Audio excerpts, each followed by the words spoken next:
காங்கிரஸை அதிகாரத்தில் வைத்து, காங்கிரஸை மந்திரி சபையில் பங்கேற்க வைத்து இந்த ஆட்சியை நடத்துவதற்கு அமித்ஷா அனுமதிக்க மாட்டார். டயா பூஸ்டர் சுகரை கண்ட்ரோல் பண்ணும், உங்க ஆரோக்கியத்தை மீட்டு தரும். சர்க்கரையை கட்டுப்படுத்துறதுக்கான எளிமையான வழிமுறை, இயற்கையான வழிமுறை. அனைத்து மருந்து கடைகளிலும் கிடைக்கும். நண்பர்கள் அனைவருக்கும் வணக்கம். இன்றைய தினம் இவிஎம் மூலம் தேர்ந்தெடுக்கப்பட்ட முதலமைச்சர் விஜய், ஜோசப் விஜய். அதே போல ஏன் அதை சொல்றேன் அப்படின்னு சொன்னா, இந்த முன்னாடி இந்த ப்ளூ வேல்னு ஒரு விளையாட்டு நடத்திட்டு இருந்தானுங்க. அந்த ப்ளூ வேல் என்ற விளையாட்டின் மூலமாக எங்கிருந்தோ ஒருவன் இயக்குவதற்கு இங்கே ஒருவன் தற்கொலை செய்து கொண்டு சாவான். அந்த ப்ளூ வேல் விளையாட்டு தடை செய்யப்பட்டது. அதனால அதே போல ப்ளூ வேல் விளையாட்டு மூலமாக ப்ளூ வேல் ஜோசப் விஜயும் திமுகவினுடைய தலைவர், மக்களின் முதல்வர் முத்துவேல் கருணாநிதி ஸ்டாலின் அவர்களும் இன்றைய தினம் சந்தித்துக் கொண்டார்கள். இது குறித்து, இந்த நாகரிகம் குறித்தெல்லாம் நாம் பின்னால் பேசுவோம். ஆனால் இன்றைக்கு பேச வேண்டிய விஷயம், நான் 2 நாளைக்கு முன்பாக பதிவிட்டதுதான். சிபிஎம், சிபிஐ, விசிக போன்றவர்கள் ஆதரவு, வெளியிலிருந்து ஆதரவு, திமுகவோடு கூட்டணி தொடரும், இந்த மாதிரி விஷயங்களை எல்லாம் சொன்னார்கள். ஆட்சியை ஆளுநர் ஆட்சி என்பது வந்துவிடக்கூடாது என்பதற்காக அவர்களது அரசியல் நேர்மை என்பது பாராட்டப்பட வேண்டும். தாவேகா என்ற கட்சிக்கு வெளியிலிருந்து ஆதரவு என்பது ஏற்கக்கூடிய ஒரு விஷயம்தான். ஆனால் அப்போதே சொன்னோம், இதை ஆளுநர் ஏற்பாரா என்பது சந்தேகம். ஏனெனில் காங்கிரஸ் உள்ளே நுழைந்த உடனேயே விஜய் வீட்டில் இருந்த கான்வாய் வெளியேற்றப்பட்டது, அந்த மெட்டல் டிடெக்டர் கருவிகள் அகற்றப்பட்டது எல்லாம் பார்த்தோம். காங்கிரஸை அதிகாரத்தில் வைத்து, காங்கிரஸை மந்திரி சபையில் பங்கேற்க வைத்து இந்த ஆட்சியை நடத்துவதற்கு அமித்ஷா அனுமதிக்க மாட்டார். ஒரு விஷயத்தை நாம் தெளிவாக புரிந்து கொள்ள வேண்டும். தாவேகா குறித்த மதிப்பீடு என்ன என்பது, நாம் முதலில் ஒன்றை, எனக்கு என்னுடைய அரசியல் அறிவுக்கு உள்ளதை நான் சொல்கிறேன்.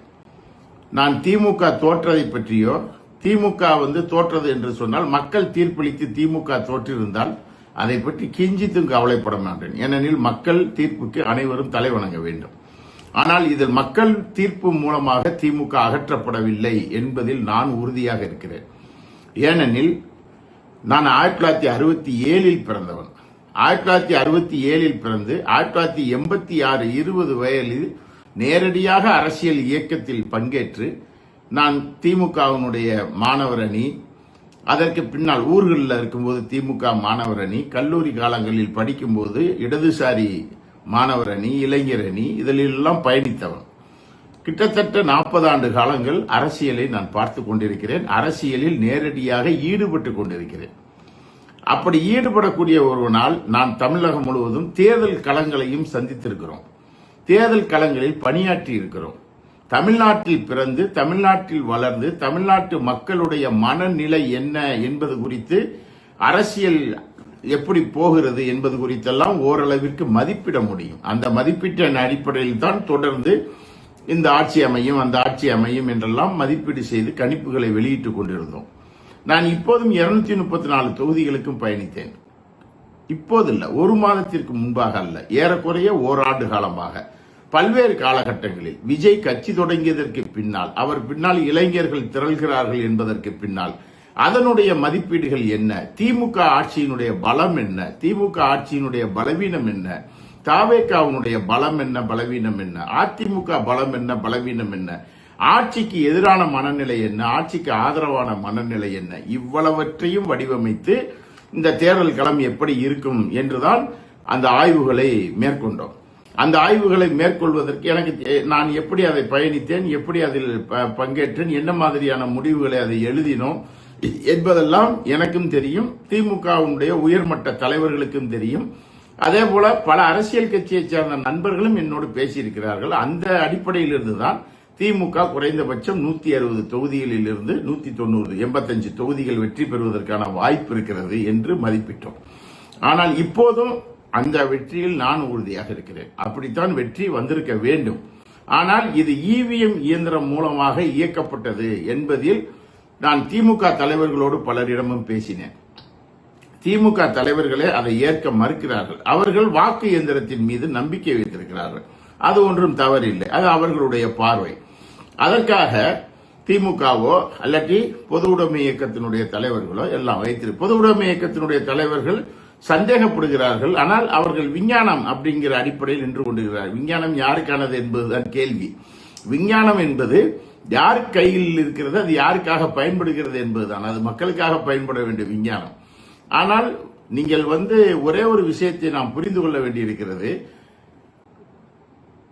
விஞ்ஞானம் எதிலுமே நம்பிக்கை இல்லாத ஒரு அமைப்பு பாரதிய ஜனதா கட்சி. ஏன்னா கொரோனா வந்தாலுமே அவங்க மூத்திரம் குடிக்க சொல்லுவாங்க, மாற்று மூத்திரம் குடிக்க சொல்லுவாங்க, சாணி உருண்டை தின்னுங்கன்னு சொல்லுவாங்க. அதுக்கு ஒரு ஐஐடி இயக்குனர் விளக்கம்லாம் கொடுத்துட்டு இருப்பான். இதெல்லாம் பாஜக. நீங்க அவர்கள் மகாபாரத காலத்தில் அது கண்டுபிடிக்கப்பட்டது, ராமாயணத்தில் இது கண்டுபிடிக்கப்பட்டது, ஆகாய விமானம் அங்கே கண்டுபிடிக்கப்பட்டது. எந்த ஒரு விஞ்ஞானத்தையும் அவர்கள் ஏற்றுக்கொண்ட வரலாறே கிடையாது. ஆனா விஞ்ஞானத்திற்கு மாறான கருத்துக்களை முன்வைத்து மூட நம்பிக்கைகளை பரப்புவதில் குறியாக இருக்கக்கூடியவர்கள் வாக்கு இயந்திரத்தை எப்படி நம்புகிறார்கள் என்பதுதான் வாக்கு இயந்திரம் குறித்த சந்தேகத்தை மேலும் வலுக்கிறது. நீங்க தந்தை பெரியார் சொல்வார், அதாவது கோழிக்கு 2 கால் தான், அது எனக்கு நல்லாவே தெரியும். ஆனா அதையே பார்ப்பான் ஒருத்தன் கோழிக்கு 2 கால்னு சொன்னா நான் சந்தேகப்படுவேன். நான் 3 கால் இருக்கான்னு கோழியை பிடிச்சி தேடி பார்ப்பேன்னு சொல்லுவார். ஏன் அதை சொல்றான்னு சொன்னா, இவர்கள் எப்படிப்பட்டவர்கள், இவர்கள் கையில் இருக்கக்கூடிய இந்த விஞ்ஞானம் எப்படியாக பயன்படுத்தப்படும் என்பதுதான் ஆச்சரியத்திற்குரியதாக இருக்கிறது, கேள்விக்குரியதாக இருக்கிறது. எனவே இன்றைக்கு அந்த இவிஎம் இயந்திரத்தின் மூலம் முதலமைச்சரான விஜய் என்ற கருத்தில் 100க்கு 1000% நான் நிச்சயமாக அதை சொல்ல முடியும். ஏன்னா அந்த இவிஎம் இயந்திரம் எப்படி பயன்படுத்தப்பட்டது, அதனுடைய டெக்னிக்கல் என்ன என்ற ஏற்பாடெல்லாம் நாங்கள் பேசிக்கொண்டிருக்கிறோம். விஞ்ஞான ரீதியாக சில அது குறித்தான விஷயங்களை மக்கள் மன்றத்தில் கொண்டு வைக்க வேண்டும் என்பதில் உறுதியாக இருக்கிறோம். நானும் அது சார்ந்து பல பேர் பேசிக்கொண்டிருக்கிறார்கள். இதுல ஊடகங்கள்ல பேசுறாங்க. ஐயா ஐயநாதன் அவர்கள் அது குறித்து ஒரு புத்தகம் போட்டிருக்காரு. ஐயநாதன் அவர்களிடமும் பேசினேன். திரு பொன்ராஜ் அவர்கள் அது குறித்து ஏராளமாக பேசிக் கொண்டிருக்கிறார். அப்துல் கலாமுடைய உதவியாளராக இருந்தவர், அவரோடும் பேசினேன். அவரும் இது குறித்து உறுதியாக இருக்கிறார். பல பேர் சமூக வலைதளங்களில் இந்த இவிஎம் குறித்தான சந்தேகங்களை பெருமளவுக்கு கிளப்பிக் கொண்டிருக்கிறார்கள்.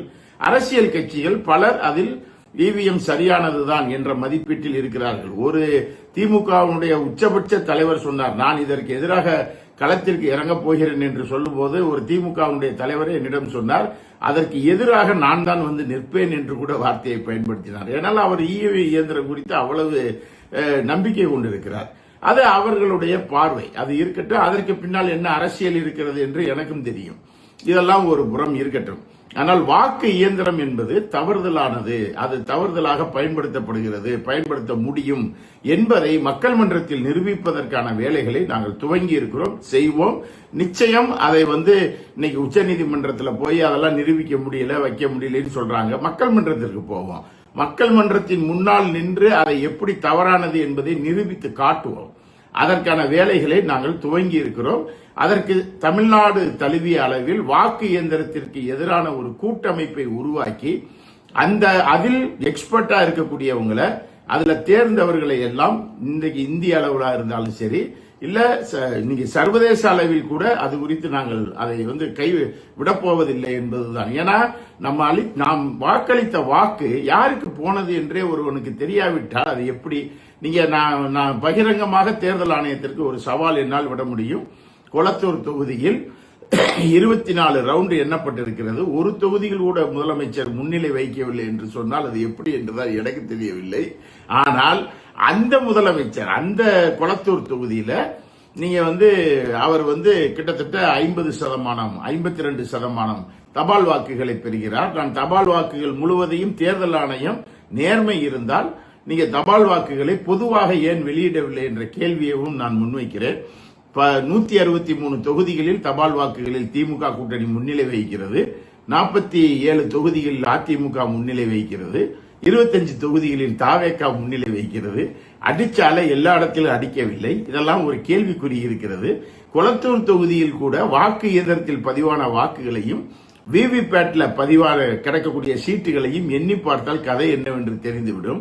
அப்படி ஒரு ஏற்பாட்டை இங்கு செய்வதற்கு அதை அங்கு போட்டியிட்ட வேட்பாளர் யாராவது ஒருவர் தான் என்ன செய்ய வேண்டும், மனு கொடுக்க வேண்டும். அதுல திமுகவினர் திமுக தரப்புல அவங்க அதை பண்றாங்க. நான் எந்த ஒரு கட்சிக்காரனும் கிடையாது. நான் திமுக உறுப்பினரும் கிடையாது, கம்யூனிஸ்ட் கட்சி உறுப்பினரும் கிடையாது. நான் மார்க்சியம் பேசுபவன், அம்பேத்கரியம் பேசுபவன், பெரியாரியம் பேசியவன். ஒரு கருத்தியலை முன்வைத்து திமுக கூட்டணி நிற்கிறது, அதற்காக களத்தில் நின்று போராடுவோம் என்றுதான் பலரும் என்ன செய்கிறார்கள், களத்தில் இறங்கி போராடுகிறார்கள், பேசினார்கள். அதெல்லாம் உண்மை. திமுக ஆட்சியின் மீதான விமர்சனங்கள் இருக்கிறதா? இருக்கிறது. யார் இல்லை என்று மறுத்தா? ஒரு ஆட்சி ஆனால் கவிழ்ந்து போகக்கூடிய அளவிற்கான நீங்க ஒரு பெர்ஃபார்மன்ஸ் இவங்க பண்ணாங்க அப்படிங்கிறது என்னால் மதிப்பிடவே முடியவில்லை. மக்களுக்கு எனக்கு தெரிந்து நான் 86 இருந்து நேரடியாக அரசியலை பார்க்கிறேன், தேர்தல் அரசியலில் பங்கேற்றிருக்கிறேன். ஆனால் 86 இருந்து இந்த 2021-26 காலங்கள் தான் திமுக ஆட்சி மிக சிறப்பாக செயல்பட்ட காலம், மக்களுக்காக முழுமையாக செயல்பட்ட காலம். அதில் கீழே இருக்கக்கூடிய அந்த களத்தினுடைய 2ஆம் கட்ட தலைவர்கள் அல்ல களத்தில் இருக்கக்கூடிய நிர்வாகிகள், மாவட்ட செயலாளர்கள், இவர்கள் மீதான விமர்சனங்கள் எல்லாம் இருக்கிறது. அது பல காலங்களில் எல்லா கட்சியிலும் இருக்கிறது. தாவேக்கால தான் இப்ப 41 கிரிமினல்கள் இருக்காங்கன்னு சொல்லிட்டு லிஸ்ட் ஏடிஆர் வெளியிட்டு இருக்கிறார். அப்ப இதையெல்லாம் நீங்கள் கணக்கெடுத்து பார்த்தீர்கள் என்று சொன்னால் ஒரு மிகப்பெரிய இது இருக்கு. நாங்கள் வாக்கு இயந்திரத்திற்கு எதிரான ஒரு தமிழ்நாடு அளவில் ஒரு கூட்டமைப்பை உருவாக்கி அதன் மூலமாக ஒரு மிகப்பெரிய மக்களுடைய எழுந்திருக்கக்கூடிய சந்தேகங்களை நிவர்த்தி செய்ய வேண்டும். ஏனெனில் இந்த தேர்தல் மாதிரி ஒரு தேர்தல், ஒரு ஹம்பக் தேர்தல் எப்போதும் நடந்ததில்லை.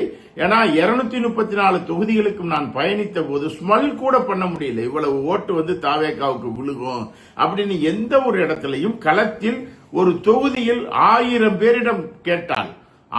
பேரிடம் கேட்டால் ஒரு 20 பேர் தாவேக்கா என்பார்கள், ஒரு 40 பேர் என்ன செய்வாங்க, ஒரு 30 பேர் அதிமுகன்னு சொல்லுவாங்க, ஒரு 50 பேர் திமுகன்னு சொல்லுவாங்க. ஏன் திமுக நல்லா தானே பெர்ஃபார்ம் பண்றாங்க அப்படின்னு தான் சொல்லியிருக்காங்க. இது பரவலாக இருந்தது. எனவே இதையெல்லாம் கணக்கு பண்ணி ரேண்டமாக தான் பல இடங்களில் ஆய்வுகளை மேற்கொண்டு அதைத்தான் தமிழ்நாட்டில் இருக்கக்கூடிய பல ஆய்வுகளை, கணிப்புகளை மேற்கொள்ளக்கூடிய ஆட்கள் பூரா எல்லா பத்திரிகையாளர்களும் சொன்னார்கள். ஆனால் இந்த இப்படி நடந்திருக்கக்கூடிய இந்த விஷயம் என்பது ஏற்புடையதல்ல. முதலமைச்சராக வேண்டுமானால் சட்டத்தின்படி முதலமைச்சராக ஜோசப் விஜய் தேர்ந்தெடுக்கப்பட்டிருக்கலாம். ஆனா ஜோசப் விஜயினுடைய அவருடைய அரசியல் பிறப்பும், அரசியல் வளர்ப்பும், அரசியல் அவர் நடத்திய விதமும் அனைத்தும் அநாகரிகமானது, காரி உமிழக்கூடியது என்பதில் நான் தெளிவாக இருக்கிறேன். அந்த நபரை தமிழ்நாட்டுடைய முதலமைச்சர் என்று சட்டம் சொன்னாலும் நான் ஏற்க தயாராக இல்லை. அவர் முதலமைச்சர் கிடையாது. அது அமித்ஷாவால் உருவாக்கப்பட்டு இவிஎம் ஆல் இயக்கப்பட்டு உருவாக்கப்பட்ட ஒரு ப்ளூவேல். யாரு? ஜோசப் விஜய். ப்ளூவேல் ஜோசப் விஜயும் முத்துவேல் கருணாநிதியும் ஸ்டாலின் அவர்களும் இன்றைக்கு சந்தித்திருக்கிறார்கள். அது அவர்களுடைய நாகரிகமாக. என்ன இந்த ஆள்கிட்ட என்ன நாகரிகம்? இவன் என்ன நாகரிகமான ஆளு? என்ன நாகரிகமா அரசியல் பேசினா அந்த ஆளு? என்ன அரசியல் பேசினா? என்ன நாகரிகம் அந்த நபரிடம் இருந்தது? நாகரிகமான வார்த்தை ஏதாவது வந்ததா? யாரையாவது நாகரிகமாக பேச தெரிஞ்சதா?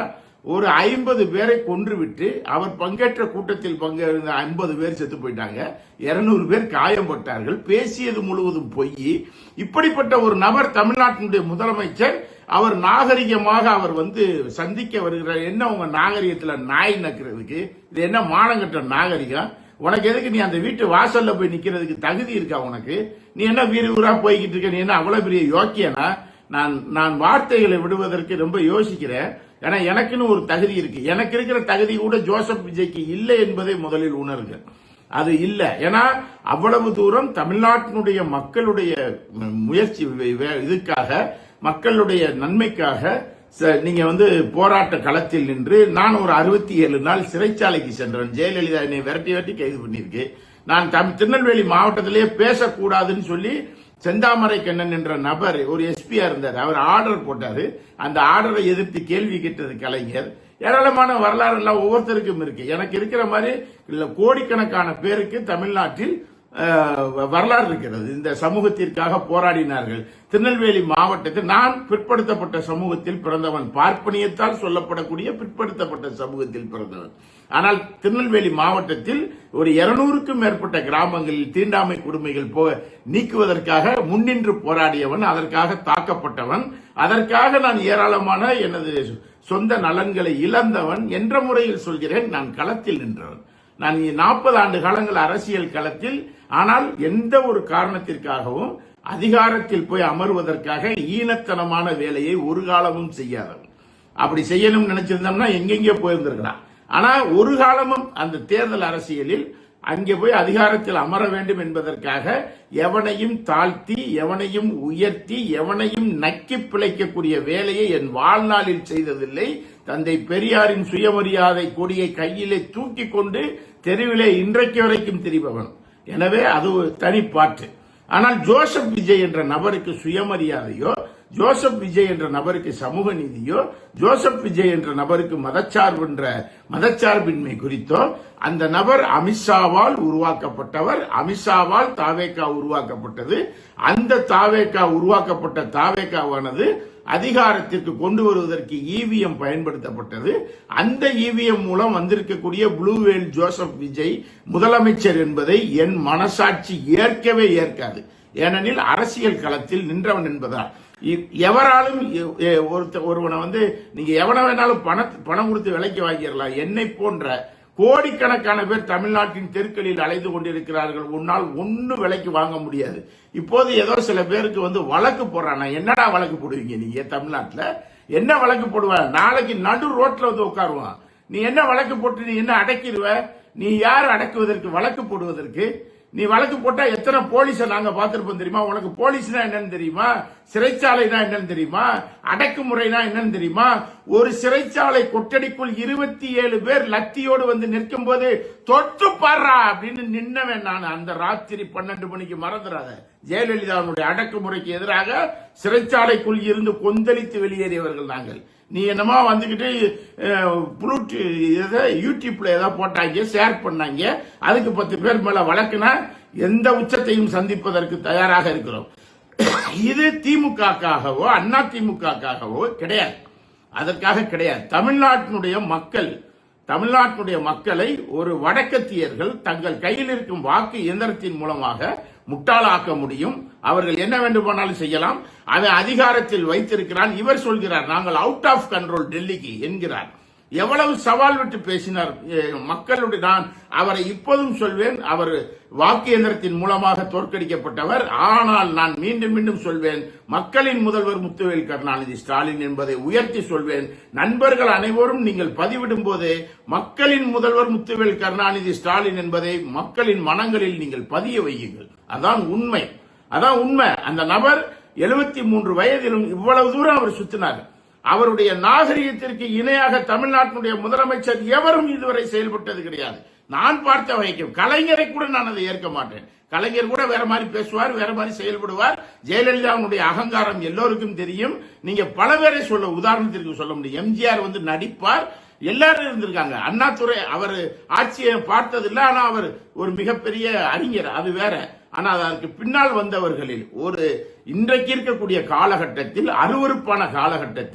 இந்த அருவருப்பான காலகட்டத்தில் தமிழ்நாட்டினுடைய நாகரிகத்தை, தமிழ்நாட்டினுடைய பண்பாட்டை உயர்த்தி பிடித்த ஒரு முதலமைச்சர் இந்தியாவில் இருந்தார் என்று சொன்னால் நான் நிச்சயமாக சொல்வேன், ஜோதிபாசுக்கு அடுத்து முத்துவேல் கருணாநிதி ஸ்டாலின் தான் தமிழ்நாட்டில் இருந்தார். அப்படிப்பட்ட ஒரு முதலமைச்சரை தோற்கடித்து விட்டு பல்ல காட்டிக்கிட்டு உன்னால் எப்படி அந்த வீட்டிற்குள் நுழைய முடிகிறது என்றுதான் எனக்கு தெரியவில்லை. எங்களுக்கு ஆதங்கம் அடங்கவில்லை. ஏன்னா அவர் தவறு செய்து தோற்றிருந்தால் அதை பற்றி கவலையே கிடையாது.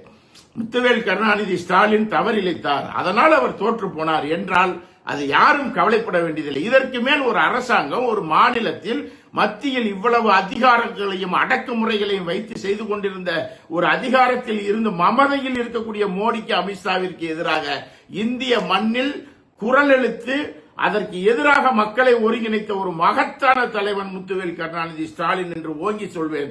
அவர் இன்றைக்கும் தமிழ்நாட்டினுடைய மக்களின் முதலமைச்சர். ஆனால் உன்னால் நீ உனக்கு என்ன அரசியல், நீ என்ன அரசியல் நடத்தின?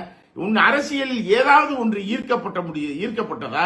நான் கட்சியே கிடையாதுங்க, நான் எந்த கட்சியும் கிடையாது. ஆனா ஒரு புதிதாக வருகிறார், அவர் வரட்டும், அவர் நின்று மக்களிடம் பேசட்டும், மக்களை உசுப்பேற்றி விடட்டும், அவர் மதச்சார்பின்மைக்கு ஆதரவாக பேசட்டும், மக்கள் ஒற்றுமைக்காக பேசட்டும், சமூக நீதிக்காக பேசட்டும். நான் திருப்பரங்குன்றம் பத்தி ஆய்வு நூல் எழுதியிருக்கிறேன். திருப்பரங்குன்ற ஆய்வு நூல் எழுதியதற்காக என்னவே போட்டு தள்ளணும்னு பாஜக காரங்க பேசிக்கிட்டு இருக்காங்கன்னு போலீஸ் பாதுகாப்பு போட்டாங்க. போலீஸ் வேண்டாம், ஒண்ணு வேண்டாம், போங்க அப்படின்னு சொல்லியாச்சு. ஆனா அந்த திருப்பரங்குன்ற விவகாரம் குறித்து நீ என்ன பேசின? அவர் பேச மாட்டார், அவர் எதுலையுமே பேச மாட்டார் என்று தானே சொன்னீர்கள். அப்புறம் என்ன இப்ப பொத்துக்கிட்டு உங்களுக்கு வருது? அப்ப நான் என்ன கேட்கிறேன்னா, நான் இதுல அவர் அதிகாரத்திற்கு வந்துகிட்டார், அந்த அந்த அந்த பொறாமையில் கிடையவே கிடையாது. அவர் மக்கள் மன்றத்தில் நின்று வென்று வந்தால் அவருக்கு வாழ்த்துக்கள். ஆனால் அவர் வந்த முறையும், அவர் செயல்பட்ட விதமும், அவர்கள் போட்ட ப்ராஜெக்டும், தமிழ்நாட்டில் இருக்கக்கூடிய இளைஞர்களை கேலி கூத்தாக சிறுவர்களை முழுவதும் நடத்திய விதமும், அவர் அரசியலில் தேர்தலில் பங்கேற்ற முறையும், தேர்தல் காலங்களில் அவர் நடந்து கொண்ட விதமும், அதற்கு முன்பாக நடந்து கொண்ட விதமும் எதுவும் அரசியல் சார்ந்ததல்ல, அது ப்ராஜெக்ட் சார்ந்தது. ஒரு ப்ராஜெக்டை செய்து பாஜகவிற்கு கொடுக்க வேண்டும், அதை நோக்கியே அவர் வடிவமைக்கப்பட்டார், அதை நோக்கியே அவர் வந்தார். இப்போது நான் அப்போதும் சொன்னேன், இப்போதும் சொல்கிறேன், அமித்ஷாவுடைய ஏற்பாட்டால் தாவேகா உருவாக்கப்பட்டது. அந்த உருவாக்கப்பட்ட தாவேகாவால் உங்களால் என்ன செய்ய முடியும்? தாவேகாவால் உருவாக்கியாச்சு. தாவேகா ஏன் உருவாக்கப்பட்டது? தமிழ்நாட்டில் திராவிட இயக்கங்களை வீழ்த்த வேண்டும். தமிழ்நாட்டில் இருபெரும் திராவிட இயக்கங்களை வீழ்த்த வேண்டும். அதில் முதன்மையானது அதிமுக என்ற கட்சி அழிக்கப்பட வேண்டும், முற்றிலுமாக அழிக்கப்பட வேண்டும். இப்ப அதிமுக என்ற கட்சி முற்றிலுமாக அழிக்கப்படுறதுக்கான வேலைகளை துவங்குகிறார்கள். இரண்டாவது, திமுக தோற்கடிக்கப்பட வேண்டும். திமுக தோற்கடிச்சாச்சா, அண்ணா திமுகவை அழிக்கணும். அப்ப பெரும்பான்மையை வைத்துக் கொண்டு அவர் ஆளுநர் என்ன செய்ய மாட்டார்? பெரும்பான்மை இல்லாத ஒரு கட்சியை ஆட்சிக்கு அழைக்கிறதுக்கு கூப்பிட மாட்டார். அப்படிங்கும் போது சிபிஎம் சிபிஐ எல்லாரும் உள்ள ஓடினாங்க. ஓடி ஆளுநர் ஆட்சி வந்துடக்கூடாதுன்னு ஆதரவு கொடுத்தாங்க. ஆனா முதல்ல யார் போய் நின்னா? நீங்க துரோகம் இழைத்த காங்கிரஸ் தான் போய் நின்னுச்சு. காங்கிரசினுடைய வரலாறு தனியா பேசுவோம். அது மாதிரி ஒரு கேவலமான கட்சி இந்தியாவிலே கிடையாது. இந்தியாவில் ஒரு கட்சி முதலில் அழிக்கப்பட வேண்டும் என்று சொன்னால் அது காங்கிரஸை தான் அழிக்க வேண்டும் என்று நான் 40 ஆண்டு கால மேடைகளில் பேசியவன். காங்கிரஸ் இந்த தேசத்திற்கு செய்த துரோகம் அது முற்றிலும் துடைத்தெறியப்பட வேண்டும். அப்படிப்பட்ட கட்சி அந்த கட்சி அப்படிங்கிறத, ஏன்னா அதற்கான ஏராளமான அரசியல் காரணங்கள் இருக்கிறது. அப்படிப்பட்ட கட்சி, அந்த நபர் ஜோடோ யாத்திரை நடத்தினதா இருக்கட்டும், எல்லாமே ஒரு காலமும் காங்கிரஸை ஆதரித்து ஒரு நாளும் நான் பேசியிருக்கவே மாட்டேன். ஏனால் நீங்க பாஜக என்பது எதிரியை நேருக்கு நேர் நாம் சந்தித்து விடலாம். ஆனால் காங்கிரஸ் என்பது துரோகம், கூடையே இருந்து துரோகம் செய்யக்கூடிய ஒரு கட்சி. அந்த கட்சி 70 ஆண்டு காலங்கள் இந்திய மக்களுக்கு துரோகம் செய்தது. அதனாலதான் கழுத தெரிஞ்சு கட்டரும்பா கிடைக்க இன்னும் அது கேவலமாக வீழ்ச்சி அடைய வேண்டும். அந்த காங்கிரஸை அதிகாரத்தில் மந்திரி சபையில் வைத்துக் கொண்டு அமித்ஷா அழகு பார்ப்பாரா? பார்க்க மாட்டார்.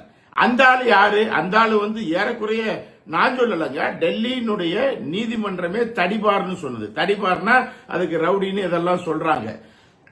ஆனா அப்படிப்பட்ட தடிபார் அவர் காங்கிரஸை அழிப்பதும் கொள்கையா வச்சிருக்கக்கூடியவங்க காங்கிரஸை எப்படி மாநிலத்தில் அதிகாரத்தில் வைப்பாங்க? எனவே காங்கிரஸ் தலைமையில் காங்கிரஸ் ஆதரிக்கக்கூடிய ஒரு ஆட்சியை இங்க அமல்படுத்த மாட்டாங்க. அதனாலதான் சொன்னேன், அது ஆளுநர் இதை ஏற்க மறுப்பார் என்று சொன்னேன். ஆனால் ஆளுநர் ஆட்சி அலைக்கு அமைத்து விட்டார். ஆனால் மந்திரி சபை இதுவரை போடவில்லை. மந்திரி சபை ஏன் போடல? மந்திரி சபை அவங்க 10 பேர் போட்டாங்க. ஏன் காங்கிரஸ் ஆதரிச்ச முதல்ல கூட்டணி மந்திரி சபை 2 பேருக்கு கொடுக்க வேண்டியது ஏன் கொடுக்கல? காங்கிரசுக்கு மந்திரி சபை கொடுக்காம இருக்கணும். அதுக்கு காலந்தாழ்த்தி அதிமுகவை உடைச்சு ஒரு 30 பேர் வரணும் அப்படிங்கறத அன்றைக்கு ஒரு 4 நாளைக்கு முன்னாடியே போட்டா கரெக்டா 30 பேரை உடைச்சுக்கிட்டு இப்ப வராங்க. ஏறக்குறைய தாவேகா அதான் மாற்றம். தாவேகா உடைத்து கொண்டு வரக்கூடிய அதிமுகவில் அதுலயும் பாத்தீங்கன்னா விழுப்புரத்துல எல்லா தொகுதியிலையும் 7 தொகுதியிலையும் தோத்துட்டு அதுல ஒரே ஒரு தொகுதியில ஜெயிச்ச யாரு? நம்ம CV சண்முகம். கோயம்புத்தூர்ல 10 தொகுதியிலையும் 9 தொகுதியில தோத்துட்டு ஒத்த தொகுதியில ஜெயிச்ச SP வேலுமணி கவுண்டர், இவர் CV சண்முகம் வன்னியர், அதே போல நத்த விஸ்வநாதன், இசக்கி சுப்பையா தேவர். இப்படி தேவர் வன்னியரும் ஒவ்வொரு பக்கத்துல இருந்து ஆள்களை எடுத்து பட்டியல் பிரிவில் இருந்து எடுத்து அவங்கள புறத்தையும் கூட்டி கொண்டாந்து வச்சு ஒரு ஆட்சியை நடத்துவதற்கு இவர்கள் முயற்சிக்கிறார்கள். இப்போது காங்கிரஸ் மந்திரி சபையில் பங்கேற்பார்களா என்பதெல்லாம் தெரியாது. எனக்கு தெரிஞ்சு வாய்ப்பு இல்லை, வெளியேற்றிடுவாங்க. சிபிஎம் சிபிஐ இதையெல்லாம் மனதில் கொண்டுதான் வெளியிலிருந்து ஆதரவு, நாங்கள் திமுக கூட்டணியில் தொடர்கிறோம் என்றார்கள்.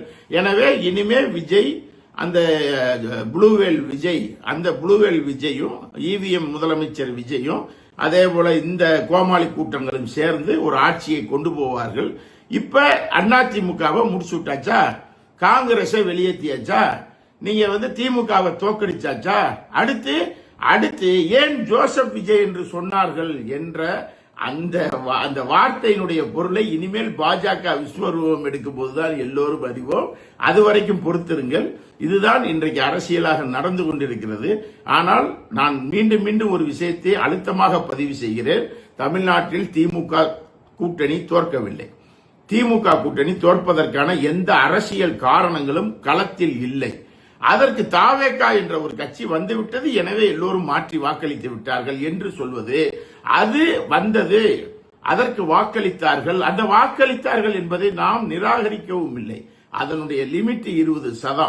நான் அதைத்தான் மீண்டும் மீண்டும் சொல்கிறேன். அடிச்சால ஒன்னு அடிக்கல, அடிச்சால கன்னியாகுமரியில் அடிக்கல, அடிச்சால தென்காசியில் அடிக்கல, 8 மாவட்டத்தில் அடிக்கல, 108ல மட்டும் நொட்டிக்கிட்டு எப்படி அடிக்கும்? அது அடிச்சா 130 150 போகும். 130 150 170 அலை அடிக்கும். அலை 108க்குள்ள மட்டும் நிக்குது.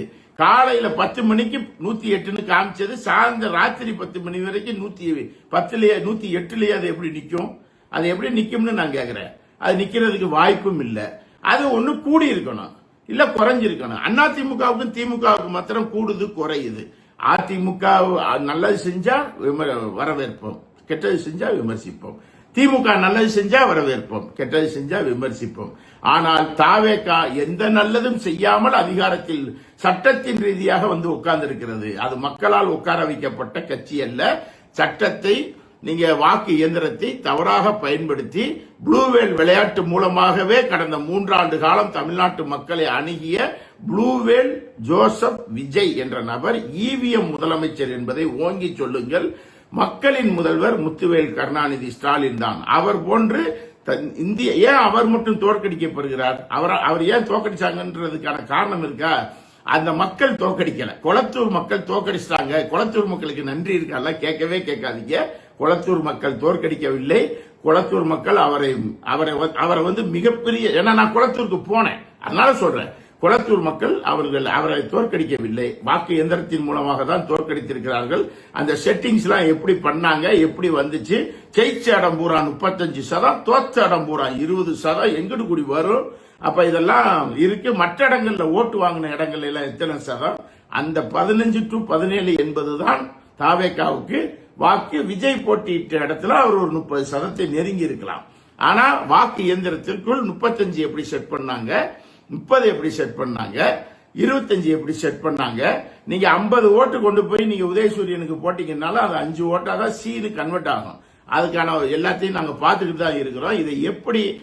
இதை எந்த அரசியல் கட்சியும் ஏற்க வேண்டாம். அரசியல் கட்சிகளை நாங்கள் நாடப்போவதும் இல்லை. ஆனால் தமிழ்நாட்டு மக்களுடைய, நான் ஒரு வாக்காளனாக இந்த வாக்கு இயந்திரத்தை குறித்தான சந்தேகத்தை நான் எழுப்புகிறேன். இதற்கு எதிராக நாங்கள் களத்தில் நிற்போம், இதற்கு எதிராக போராடுவோம், இதை மக்கள் மன்றத்தில் நிரூபிப்போம். தேவைப்பட்டால் எல்லா வல்லுநர்களையும் பயன்படுத்தி இதை வந்து எல்லாரும் பேசிட்டு புலம்பிக்கிட்டே திர்றாங்க. வாக்கு இயந்திரம் மோசடின்னு சொல்லிட்டு அப்படி கலைஞ்சு போயிடுறாங்க. கலைந்து போக விடக்கூடாது. விரைவில் சென்னையில் ஒரு வாக்கு இயந்திரத்திற்கு எதிரான மக்கள் கூட்டமைப்பு என்பதை நாங்கள் உருவாக்குவோம். அந்த உருவாக்கத்தின் மூலமாக அது எவ்வளவு மோசடியானது என்பதை அம்பலப்படுத்துவோம்.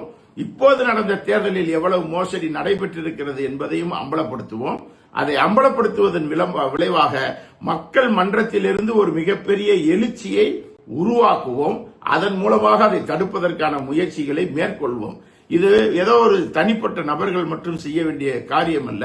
ஒரு பெரிய இயக்கமாக இதை கொண்டு போக வேண்டியிருக்கு. இல்லையே தமிழ்நாட்டை போல இந்தியாவை யாரும் காப்பாற்ற முடியாது. இவர்கள் ஏன்னா அகிலேஷ் யாதவ் போன்றவர்கள், பல கௌரி லங்கேஷ் போன்றவர்கள் எல்லாருமே இதற்கு எதிராக பேசியிருக்கிறார்கள். நாடாளுமன்றத்தில் பதிவுகள் இருக்கிறது. எனவே இதற்கு ஆதரவாக எவர் வந்தாலும் அவர்களை இணைத்துக் கொண்டு இதை நிரூபிப்பதற்கான ஒரு மிகப்பெரிய முயற்சியை நாங்கள் மேற்கொள்கிறோம். இப்போது ஆட்சி எதை நோக்கி நகர்கிறது என்று சொன்னால், அமித்ஷாவுடைய திட்டத்தின்படி தமிழ்நாட்டில் ஆட்சி துவங்கி இருக்கிறது. தமிழ்நாட்டில் அவர்கள் நினைத்ததை செய்து காட்டிவிட்டார்கள். அதுல வந்து பாஜகவும் தோத்தா தானே நீங்க நம்புவீங்க. அதுக்கு ஏத்த மாதிரி அது வடிவமைக்கப்படும். அதனால வந்து அதிமுக அழிக்க தொடங்கி இருக்கிறார்கள். அழிக்க வேண்டும் ஏறக்குறைய அதிமுக முடிவு கட்டத்திற்கு வந்து விட்டது. திமுகவை தோற்கடிக்க வேண்டும் நினைத்தார்கள், திமுகவை தோற்கடிச்சாச்சு. காங்கிரஸ் ஒண்ணுமில்லாம ஆயிரும், அது ஒன்றும் பிரச்சனை இல்லை. அது போக சிபிஎம்மோ சிபிஐயோ விசிகாவோ போன்றவர்கள் வெளியில் இருந்து ஆதரவு. இப்போது அதிமுகவை அழித்து ஒரு 30 பேரை உள்ள கூட்டு வந்துட்டாங்க. ஏன்னா 3ல் 2 பேர் வரணும், இல்லாட்டினா இது வந்துடும், எது கட்சி தாவல் தடை சட்டம் வந்துடும். அதனால 3ல் 2 47ல் 30 பேர் என்ன செஞ்சிட்டாங்க, வந்துட்டாங்க. அந்த அடிப்படையில தாவேகா, இந்த அதிமுக, இந்த மாதிரியான இவர்கள் எல்லாம் சேர்ந்து தமிழ்நாட்டில் ஒரு பெரிய மாற்றத்தை முன்வைப்பதற்கு முயற்சிப்பார்கள். அந்த மாற்றத்தை வாங்கி வாய்க்குள்ள திணிங்க. அதுதான் தமிழ்நாட்டில் நடக்க போகுது. ஒரே ஒரு விஷயம், நீங்கள் யாருக்கு வேண்டுமானால் வாக்களிங்கள். விஜய் நல்லவர் என்றால் விஜய்க்கு வாக்களிங்க, ஸ்டாலின் நல்லவர் என்றால் அவருக்கு வாக்களியுங்கள், எடப்பாடியா என்ன வேணாலும் வாக்களியுங்கள். ஆனால் அமித்ஷாவின் துரோகத்திற்கு, பாஜகவின் துரோகத்திற்கு, பாஜக செய்யக்கூடிய அயோக்கியத்தனங்களுக்கு இந்திய நாட்டு மக்களை ஒட்டுமொத்தமாக முட்டாளாக நினைத்துக் கொண்டு அவர்கள் செயல்படக்கூடிய அதிகார திமுறை அடக்குவதற்கு தமிழ்நாடு அதை ஒருங்கிணைக்க வேண்டும். அந்த ஒருங்கிணைப்பில் ஒரு சிறிய புள்ளியாக நாங்கள் செயல்படுவோம். இதில் இந்த பயணத்தில் எங்கள் உயிர் பதிக்கப்படலாம் என்று கூட சொல்கிறார்கள் பல பேர். உங்களை எல்லாம் கொல்றதுக்கு வாய்ப்பு இருக்குன்னு போடா மயிறு, உயிர் மயிருக்கு சமம்னு போய்கிட்டே இருக்கோம். அதை பற்றி கவலையே கிடையாது. இந்திய மண்ணில் இந்த மக்களுக்காக, இந்த மக்களோடு பிறந்தோம், இந்த மக்களோடு வாழ்ந்தோம், இந்த மக்களுக்காக செயல்பட்டோம். இந்த மக்களுக்காக மரணம்தான் பரிசு என்று கண்டித்தால் அதையும் வரவேற்க தயார். நன்றி, வணக்கம்.